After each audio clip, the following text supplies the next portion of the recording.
Okay, so looks like everyone has joined us, so we're going to go ahead and get started here. So good afternoon and good morning to those of you who are tuning in from the West Coast. Thank you for joining us for our first episode in our Azure plus Chef equals Awesome series. I'm Shannon Smith from 10th Magnitude, and I'm going to be moderating this webcast today. So I'm just going to go over a few housekeeping things before we get started.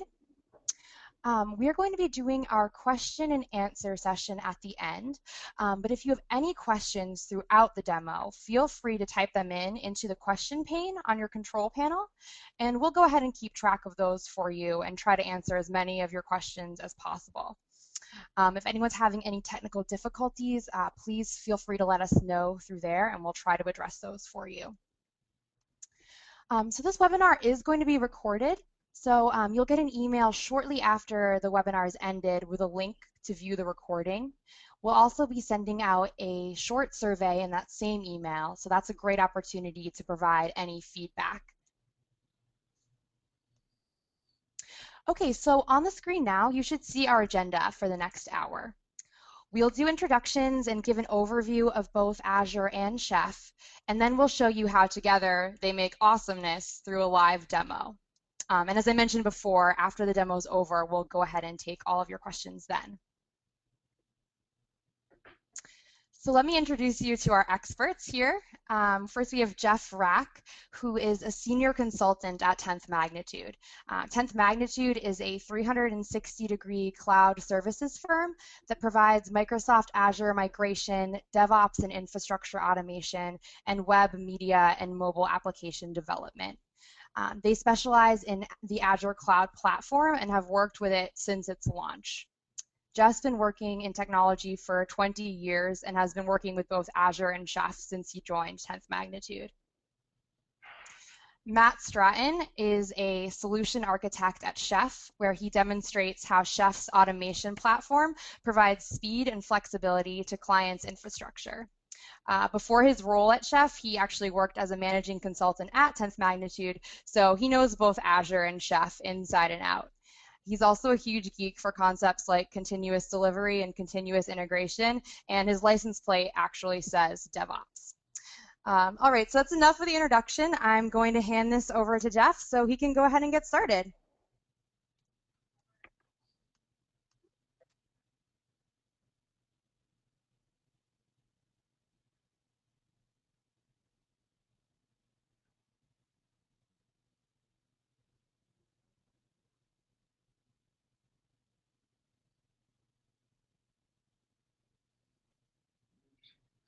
So we're gonna. This is Matt Stratton.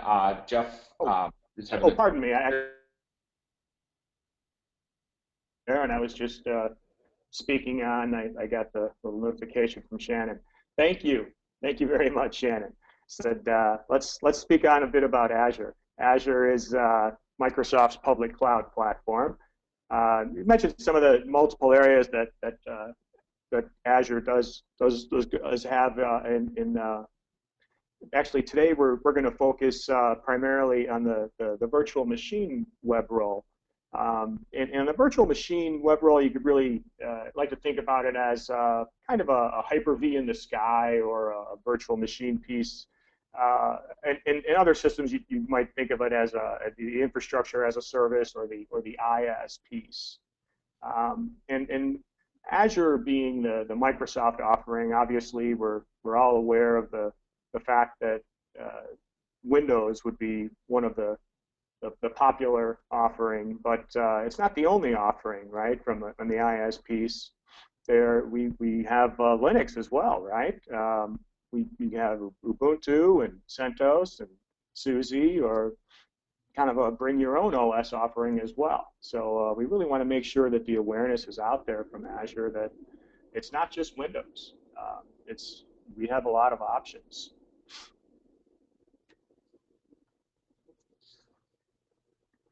And that's the other theme that we really want to create some more awareness on is in Azure, we again have manageability from multiple OSs, any OS actually, as it's all API driven. So it's it is managed from a web portal, which we're going to show you a little bit today in a demo. And that's one simple way, but there's also a CLI, which we can use PowerShell, and there are also some great cross-platform tools in Node.js that you can work with too.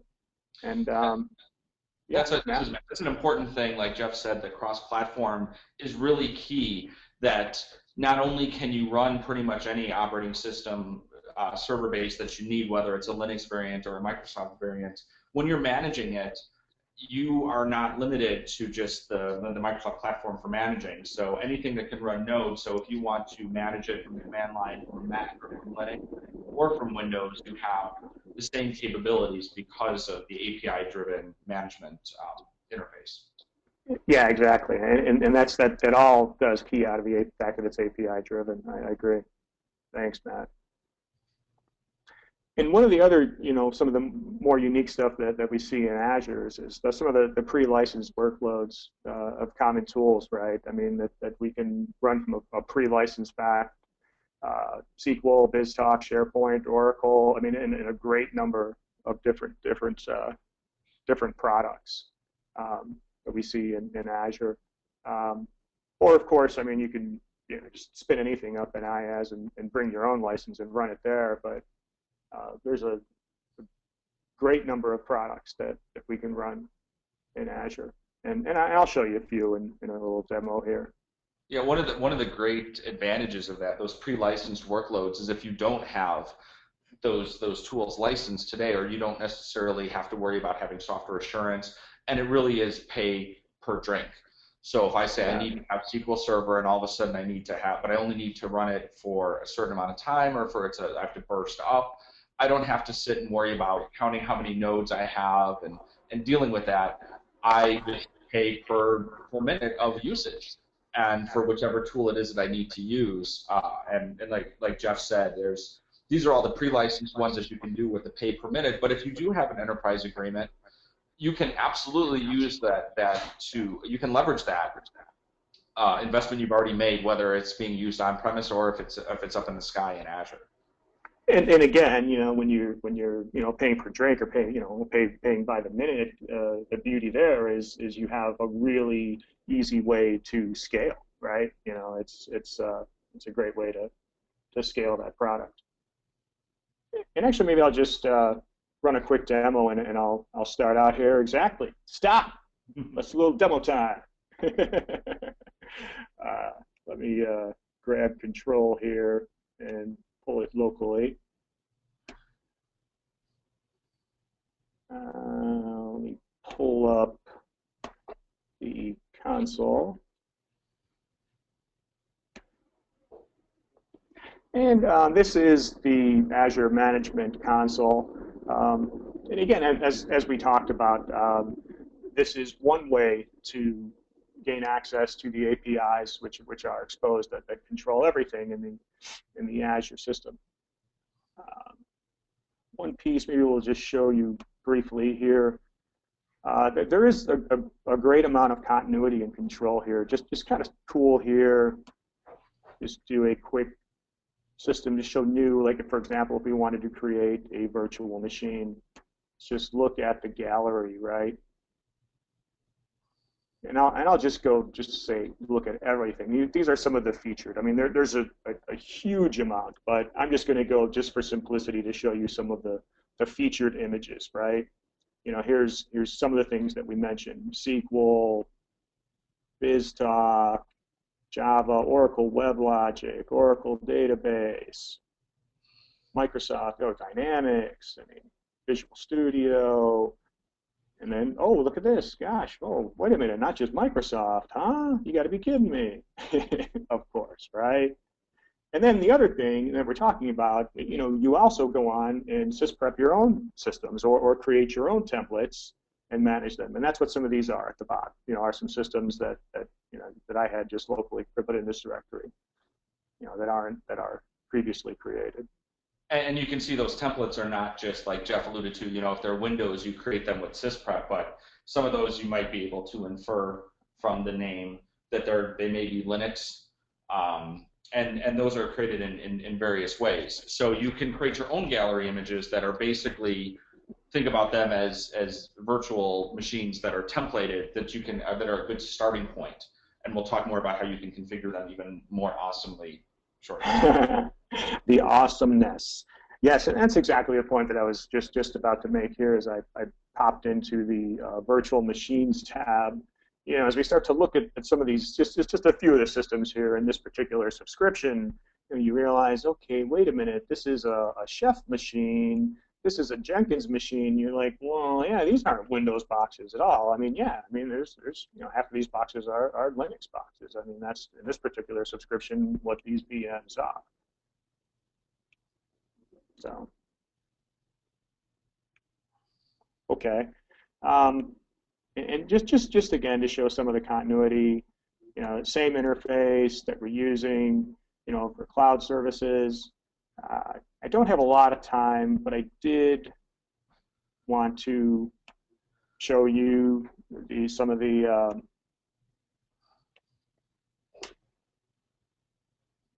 same stuff that's, we do have the CLI. In this case, we're showing you some of the PowerShell commands that you can execute to get VMs. So what's interesting that's happening behind the scenes here? So Jeff used that get Azure VM commandlet, which is the typical PowerShell verb noun. And he's saying, so for the subscription that he's got configured in his PowerShell session, show me all the VMs. And it's just like what he saw in the portal when he was looking at his list of VMs, and it's actually behind the scenes happening exactly the same way. The web portal's either interrogating an API to get that list, or his PowerShell commandlet is doing that. Yeah, and this is, and some of the beauty is here is that we end up, you can take these things, pipe them into a script, do the exact same things, right, and then put them into a queue and end up doing it for a dozen machines, right? I mean, this is some of the beauty, some of the cool stuff that we can do. But so I just wanted to allude to the fact that we can do these things. Don't want to get too deep, but just the fact that we have a fully featured CLI. So we can see that Jeff just did the basically through PowerShell sent the command to start a VM, and we can see that it's now starting. And if you were to do that get VM command again, we'll see the same result that we just saw in the web UI.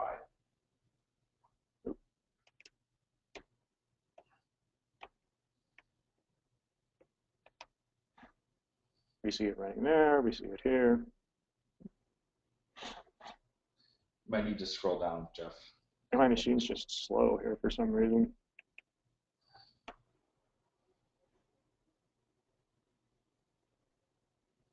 Yeah, well, it's ready now. Very cool. So that's yep.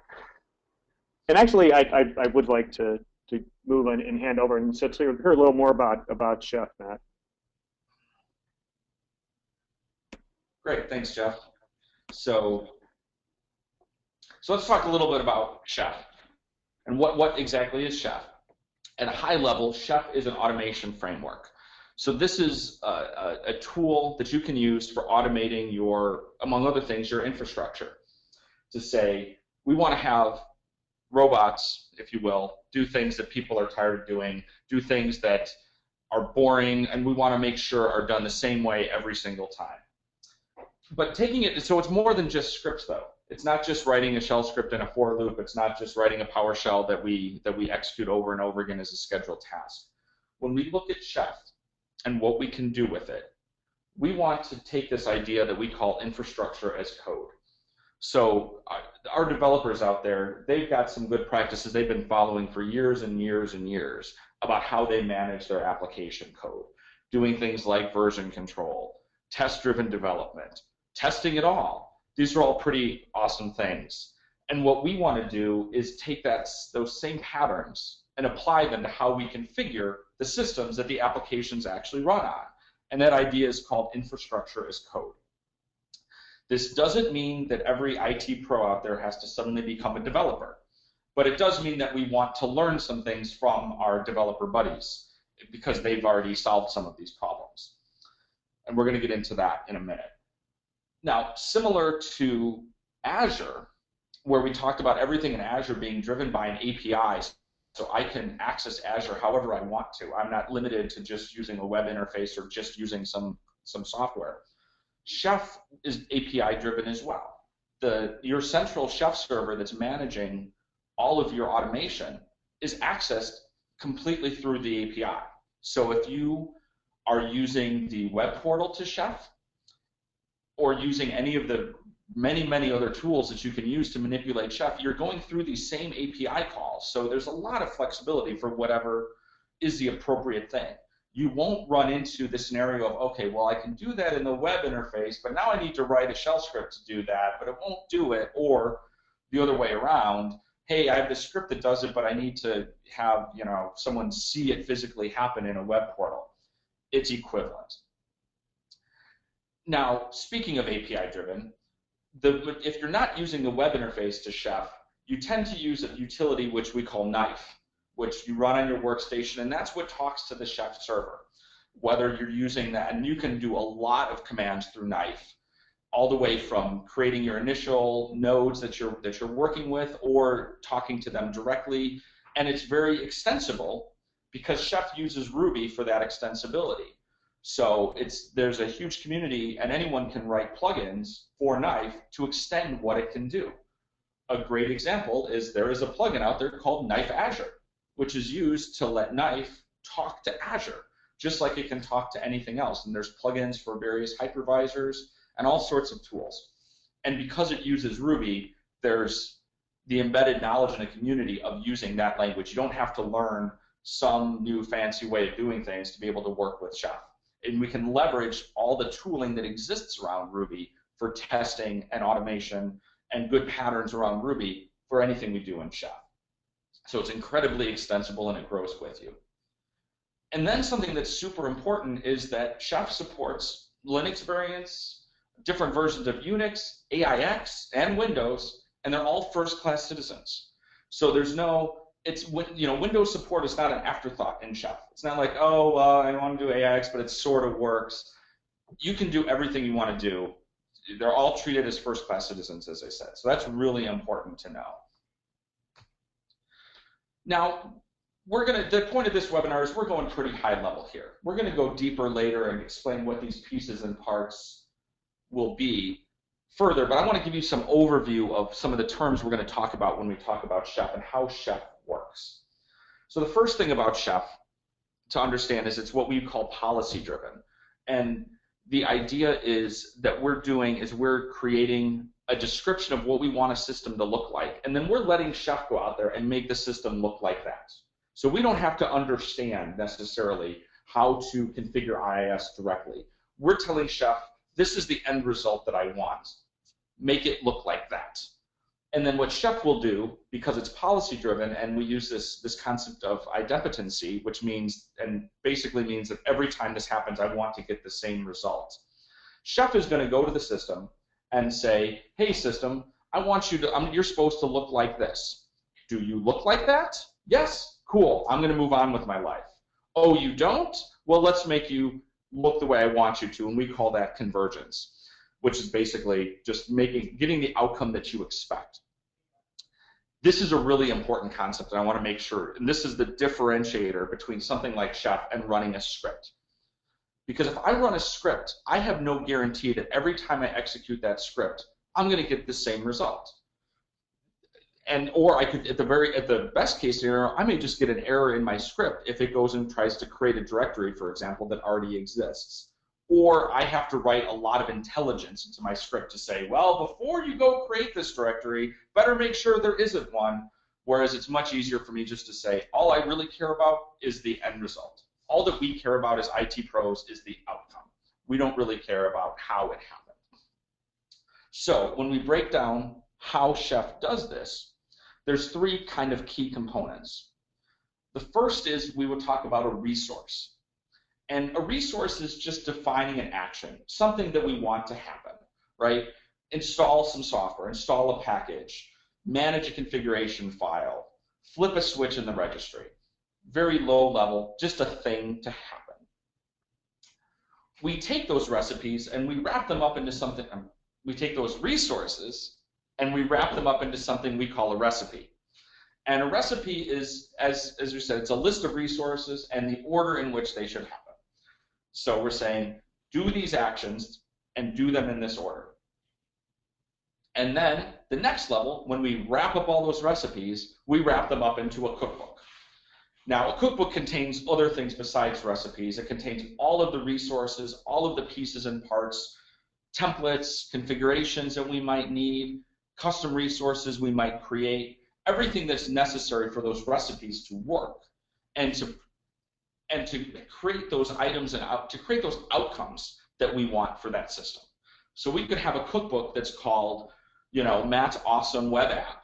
And it's going to have all the recipes and all the pieces and parts in it that are necessary to configure a system to run Matt's Awesome Web App. One other thing we're going to talk about, so Chef you can get in a couple different ways. So there's an open source version of Chef that's absolutely free, and it's got plenty of capabilities, and you can run that on any server you want in your data center as long as it's a supported version of Linux for the server, but that can manage whatever versions of nodes you need. There is also the Enterprise Chef, and that's available in both a hosted software as a service version, or you can run it on your own server inside your own data center. And the advantage of, and we're going to talk about a couple of the differences between Enterprise Chef and open source Chef. But as far as the difference between running Enterprise Chef inside your network versus hosted, there's really no differences. The difference is whether or not you have to manage it or you let Chef take care of all that care and feeding for you. But of course, there's some nice benefits to Enterprise Chef. One of them is this idea of multi-tenancy. And what that means is within your organization, you might have lots of different groups that all want to use Chef, but they don't necessarily work together, and you want to be able to separate them so they don't step on each other's toes. You can do that with Enterprise Chef. You can have one instance of Chef that can manage every single group in your environment, no matter how big you get, and there's some pretty big installations of Chef out there. It also supports high availability, because once you really adopt infrastructure as code and this becomes your way of doing things, this becomes a critical piece of how you deliver software and how you manage your infrastructure. It supports the idea of role-based access control. So you can provide different privileges to different people. So you might have some people that can see what's happening in the Chef environment, but they can't actually make changes to it. And that can all be based upon the roles. There's a management portal that gives you reporting and logs, which are important for things like compliance and to know what's happening in your environment. And it also, with Enterprise Chef, you can leverage Active Directory or another LDAP provider, so you don't have to have yet another place to know a username and password. And you can use your corporate credentials to manage the usage of Chef. And of course, with Enterprise Chef comes enterprise support. So you get 24/7 support from Chef for any of the issues you might be having, or for just to get even more successful with your adoption. And it gives you that peace of mind that an enterprise product needs when you're bringing it into your enterprise. And really, it's the flexibility. So as I said, you can run it as an on-premise solution, or you can use the hosted software as a service offering to scale the way that you really need to be able to. And that's the thing, is that Chef really can scale more than pretty much any other configuration management option that you have out there today. There's very, very large adoption, and there's 100,000 nodes, over 100,000 nodes themselves are being managed, are checking into the hosted Chef environment constantly. So, which is running the same as on-prem. So that's the overview of what Chef is in general, but let's take the chocolate of Azure and mix it with the peanut butter of Chef and see how we can have a pretty awesome peanut butter cup out of this, right? So when we put the two things together, so we talked about that Azure gives us the flexibility to create virtual machines in the sky, whether they're Linux, whether they're Windows, but then we want to be able to configure them and make them look the way we want them to look. And Chef's pretty darn good at that. And what's really cool is there's a really nice integration, and it's really, really easy to make the two go together. And that's what I'm going to spend the rest of this morning showing you is some of the things that we can actually do when we're combining those two things together. How I can create some virtual machines in Azure and then use Chef to make them look the way that I want to and see exactly what they're doing. So enough talking, let's demo here. So the first thing is we're going to go back over here, and I'm in my Azure portal, and I'm going to create a virtual machine that I'm going to manage with Chef. And I'm doing this all through the portal, but this can be done similarly through a command line. We're doing it through the portal so we can see all the clicky and see all the things that it does. I already have a VM running over here called Azure Chef 01. That's there because we're going to want to have a couple, so we'll go back and we'll see this guy later. But for now, let's create a brand new one. So I'm going to create a new virtual machine. I'm going to choose to use the gallery, which is to say I want to use a pre-baked image that Microsoft's going to give me. But notice this is not an image that already has Chef software running on it. It doesn't have any of my stuff. It's just basic Windows Server 2012 R2. So I go into here and just a little, as we're walking through to see the different things, I get to choose the version of the image that I want to use. These map to patch levels. So if I want to make sure that I'm on a certain level of Windows patches, this is when each one was released. For our purposes, we'll use the latest and greatest because it's there. And we're going to call this Chef Azure 02 because I already have an 01. I can set the size that I want. I can go all the way up here. I can do 8 cores and 56 gig of RAM. For our purposes, I'm going to use a smaller machine so that my credit card doesn't get destroyed by spinning up a giant server to show you what I can do.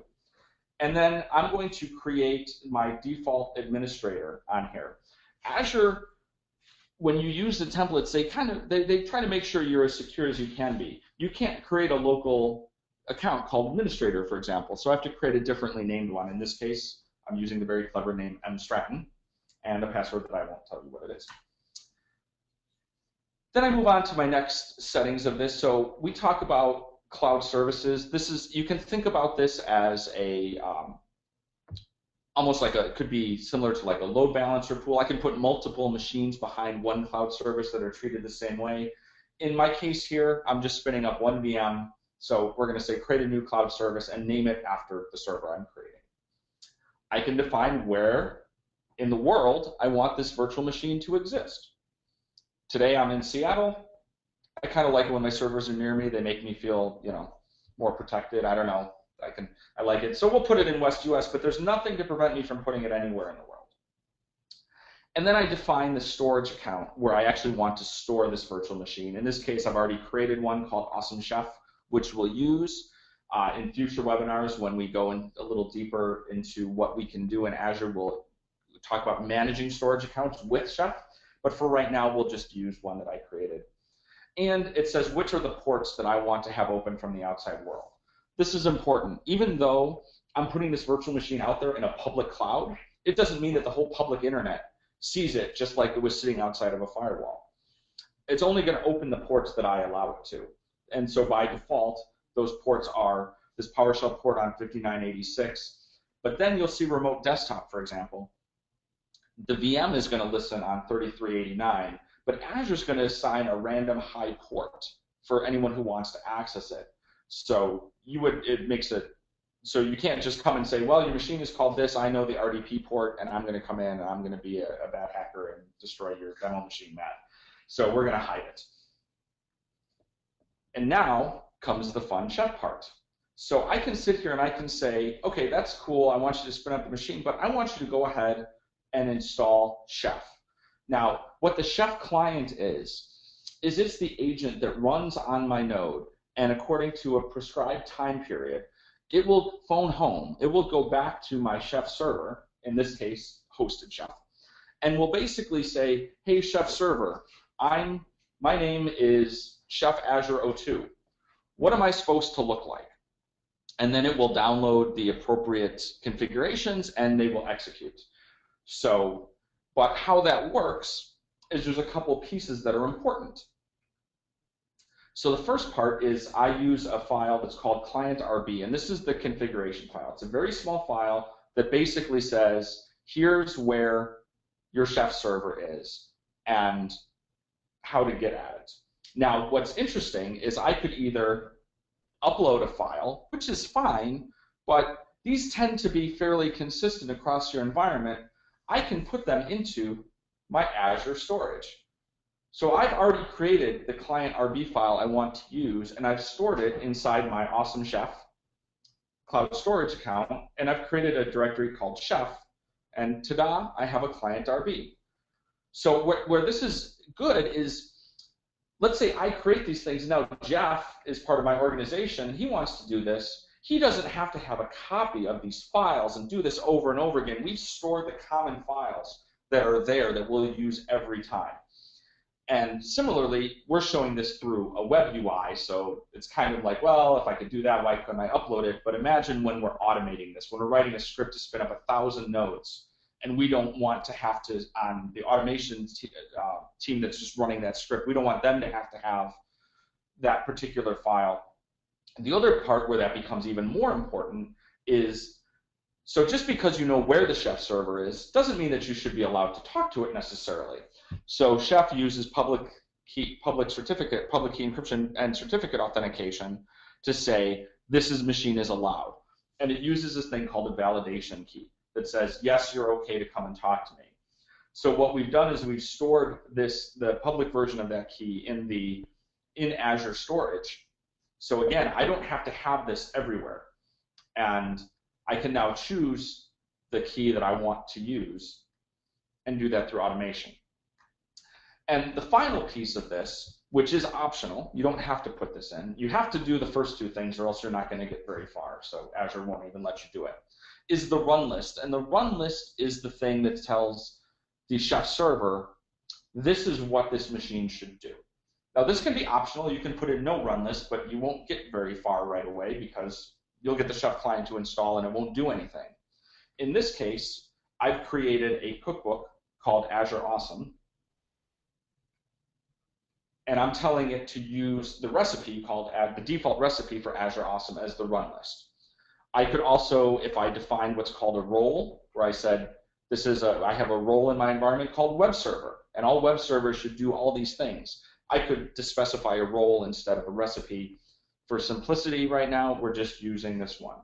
So to review, we've basically gone in, we've said, hey, when you create this VM, install the Chef client, use this configuration I provided, here's your key for validation to show that you're allowed in, and set the run list for this machine to the Azure Awesome.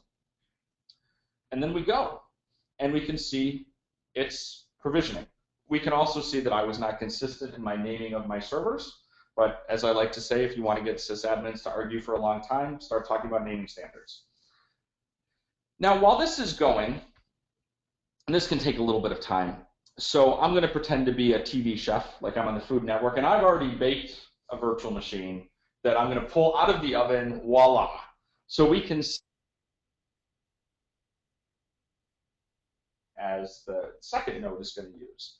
So step one, if we go back over to my Chef environment, so this is the web portal for my organization called Chef Azure Awesome, and we look at the nodes, we can see that I have a node in there already called Azure Chef 01.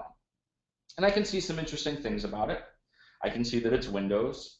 I can see its IP address. I can see how long it's been up and the last time it ran. And then we can set interesting things, which we'll talk about in a future webinar about environments within Chef. If I have a development environment and production environment and I want to provide different access or different configurations to them, in this case, I'm just using one. And then I can see, if I go back over here to my reports and I look at my run history, I can see Azure Chef 01 has run a few times.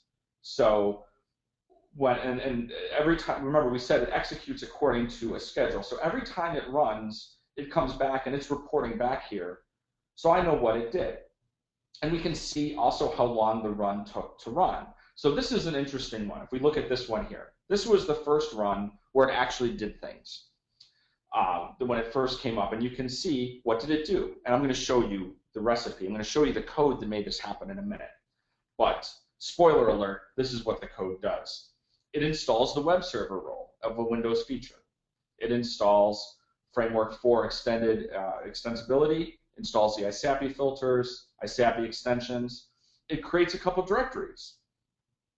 And it stops the default website and removes it because I don't like default websites. And it creates a new app pool and a new IIS site called IIS site. And we can see that that duration took 3 minutes. It took that long to do those things. That's fine. But then we look at every run that occurs after and look at, they take a few seconds and nothing happens because nothing's changed. Chef had nothing to do. It went and said, hey, I'm supposed to have these directories. I'm supposed to have these features. Do you have them? Done. Move on with your life. I'll see you in 15 minutes. Next time to run. And that continues along. And then if there had been errors, we would see. But there were no errors for that run because I write amazing code. And we can also see the run list. In this case, the run list was just the Azure Awesome. If we take a look, we're going to go back and look at some code now to see what it does. So this over here is all of the files that are involved in creating that run list. But really, there's a couple things that are key. The first is, if you remember, we talked about the recipe, and the recipe is the list of actions that need to occur. So if we take a look, we go through, and this, even if you're not a Ruby expert, this is pretty readable. Step one is we say these are Windows features, and what you should do is install them. And in this case, I listed a whole bunch, but you could do just one.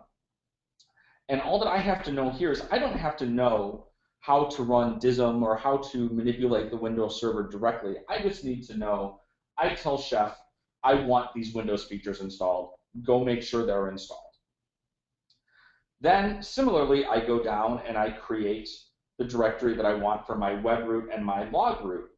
Now, you'll notice that you say, but Matt, when I looked at your result, I saw there was a directory called c:\webroot, but that's not in here anywhere. And that's because we're defining them as attributes that are called webroot or logroot off of my awesome demo, which are right here. So the thing that's great about this is I don't hard code any of this information into my recipe. So I can say for this particular node, maybe I want the webroot somewhere else. Or if I was using a database password or a connection string, I could make that different based on the node or the environment, or I just say these are the defaults. It also makes it easy to change it if I want to without having to really change my code. So we're separating our code from our data. And we do another couple things, like we said, we stop the default website, very simple, but look, I can actually stop it and delete it all in one step. I create my app pool. I tell it that I want it to be Framework 4 to run in integrated mode, and that I want to create this website. Now, what would happen when this runs today on that machine? It's doing nothing because those things are already there. But let's say I go in and I deleted one of those. I deleted the website, awesome demo. On the next Chef client run, it's going to recreate that. And this is one of the big advantages of using a tool like this, is it helps you manage configuration drift. Systems change. It's a matter of life. You're troubleshooting something on a system, you may make a change to it. It may drift from the way that you expect it to be. And unless you're keeping copious notes of every single thing you do anytime you're on a server, you're not necessarily going to know that that occurred. Chef is going to make sure that things look the way that you want them to, and your recipes are a form of executable documentation. If I want to know what my web servers look like for Azure Awesome, I don't have to go find the wiki that hopefully we kept up to date. I can just go look at this recipe, and even if I'm not a Chef guru, I can probably figure out fundamentally what this is doing. It's pretty readable. I can see what it's doing. And then, but let's say I wanted to make a change. Let's say I decided, hey, you know what? I don't want to have this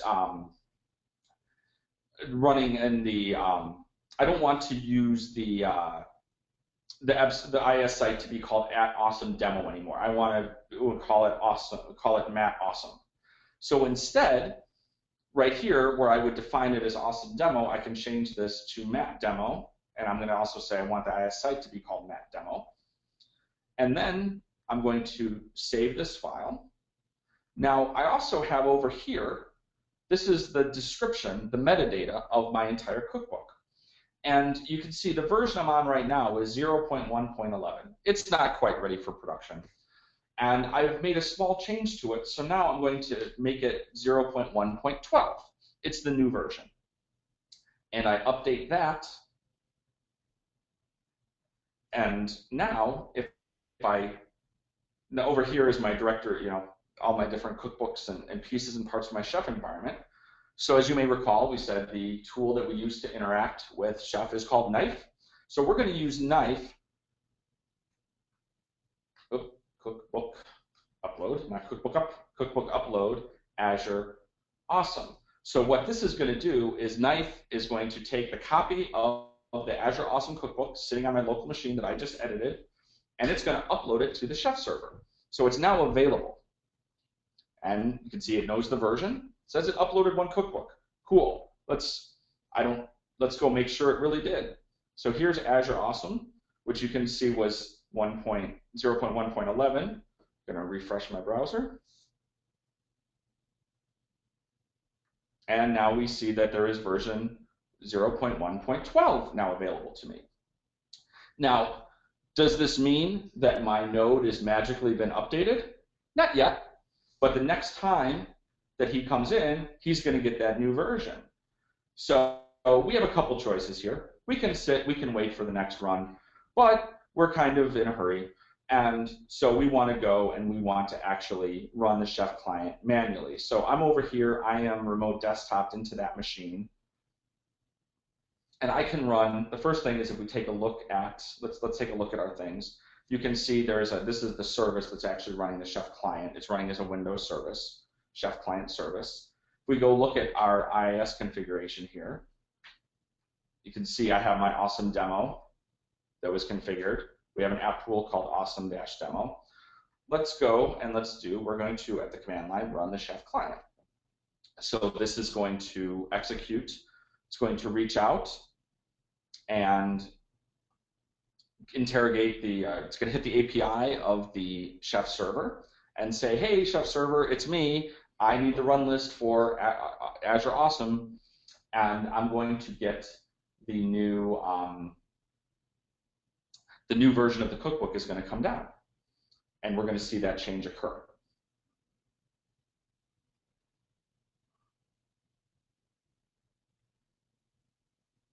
In the meantime, we can go back and we can see that my VM that we started, he's still provisioning, he's still coming up, but right now it's already created the VM and now it's installing the Chef client.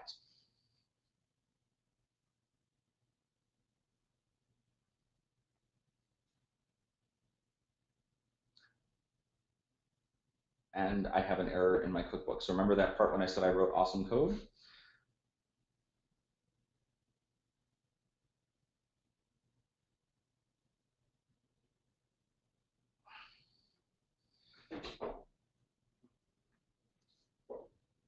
So when that would affect the change if I had tested my code, which is another thing we'll talk about when we talk about the lessons we learn from our developer friends. We don't like it when they push their untested code to production.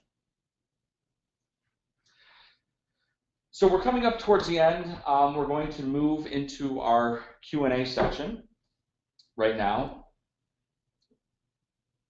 And Shannon has been collecting your questions and is going to share them with us.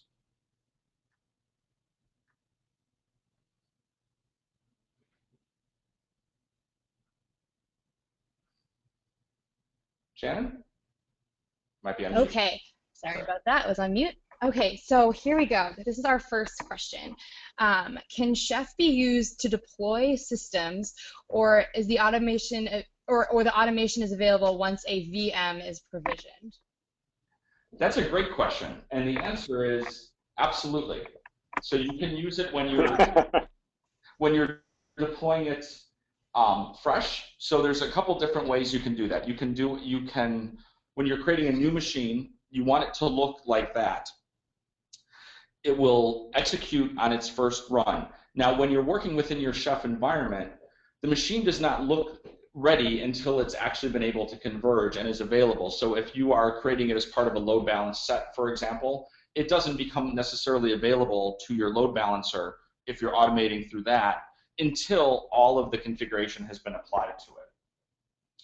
So you can either, in this case, we use this to basically create the machine with the Chef client already installed, but you can also, if you already have a machine that doesn't have it, you can use a command called knife-bootstrap, which will reach out to the existing machine, and it will install the Chef client and configure it the way that you want to with for your endpoint and the certificate. Everything that we did through that portal when we said do this from scratch, you can use Knife to apply that to a machine that's already out there.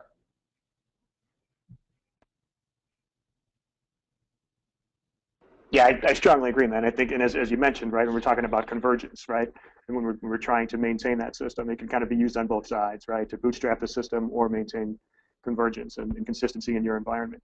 And today, you know, we spoke a lot about setting systems up, but I mean, when we talk about managing configurations, I mean, that's a huge strong point in our systems. We're using Chef, right? Absolutely. Yeah, so that is a So, oh, that's Shannon. I saw one of the questions that. Oh yeah, so you want to go ahead with it? Sure, yeah, okay. So the question was, are the CLI, the command line management tools, limited to PowerShell? And it said specifically, is there a CLI that can be run from a Nix environment or OS 10? Or is it limited to running as Node? I want to just sort of clarify that. The command line tools that are cross-platform are written in Node.js, but you work with them at the command line, at your shell prompt, or at your command prompt in Windows. So it's not done through necessarily some type of web portal. It's just if you're on Windows, you have the ability to use PowerShell, but on any of the platforms, you can run command lines within your terminal as long as you have, but you would have to have Node installed on the workstation you're running from.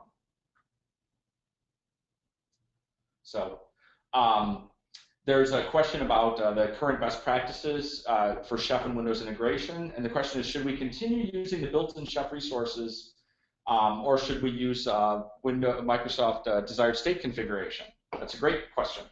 So desired state configuration, for those of you who are not familiar, is a feature of Windows Management Framework 4, and it's basically providing those low-level resources for defining what you want these systems to look like. But Chef will be able to leverage them. We'll be able to bring it together, and that's actually coming in the next version of Chef real soon now, and I mean real soon now, not sometime in the next decade. And what's cool about that is that you'll be able to write in your Chef recipe, you'll be able to leverage any DSC provider that Microsoft has created, whether Chef knows about it or not. Chef doesn't have to know. Chef is just going to be passing off to the DSC agent that is actually existing as part of Windows. So when Microsoft comes out and they create a DSC provider for, you know, BizTalk or something, then you don't have to wait till there's some new Chef cookbook or some new thing that understands that. You'll be able to just leverage that. At TechEd 2014, last month, Julian Dunn did a demonstration of doing exactly this. So we will communicate that somehow, the link to that demo, and it explains it a lot better than I have just talking about it.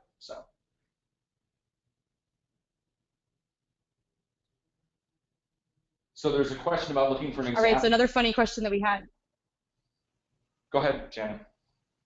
I was going to say, one of my favorite questions here was, why don't you call resources ingredients? That's a great question. I think that's a good suggestion. That you should take to the top. We'll be sure to bring that along to the engineering team and stuff and see what. Absolutely. Well, yeah, I think we could spend the next 2 hours running through all the many metaphors that relate to naming from the chef world, right? But that's a good way to think about them, though. Those resources are kind of like ingredients. They're Absolutely.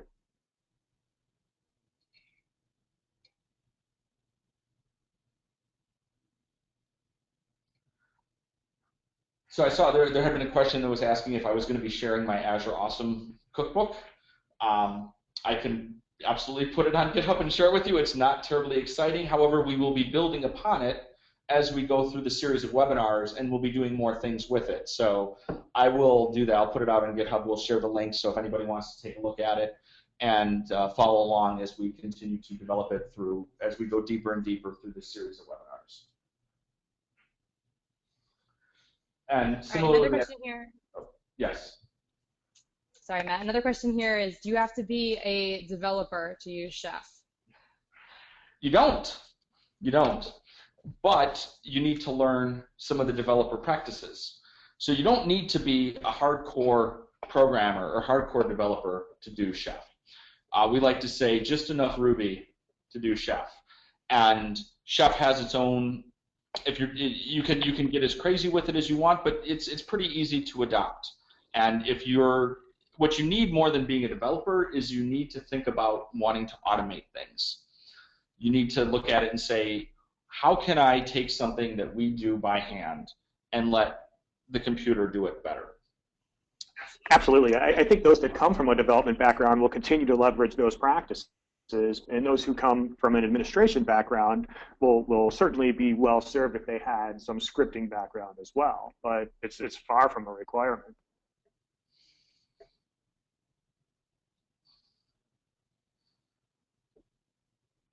Okay, well, those are all our questions. And so I'm just going to wrap up here. We wanted to thank everyone for joining us. Just a reminder that you will be getting an email with the link to this recording, so if you need to refer back to it, and as Matt just said, he'll go ahead and publish his cookbooks on GitHub. And you'll also be getting a survey, so make sure to fill that out if you can take the time. We'd really appreciate your feedback. So it looks like Jeff and Matt's contact info is up on the screen here. So if you did have any questions that you didn't get a chance to ask, or you're thinking of something later, feel free to reach out to Jeff and Matt. I know both of them are really responsive with email and also Twitter. So feel free to contact them, whichever way is easier for you.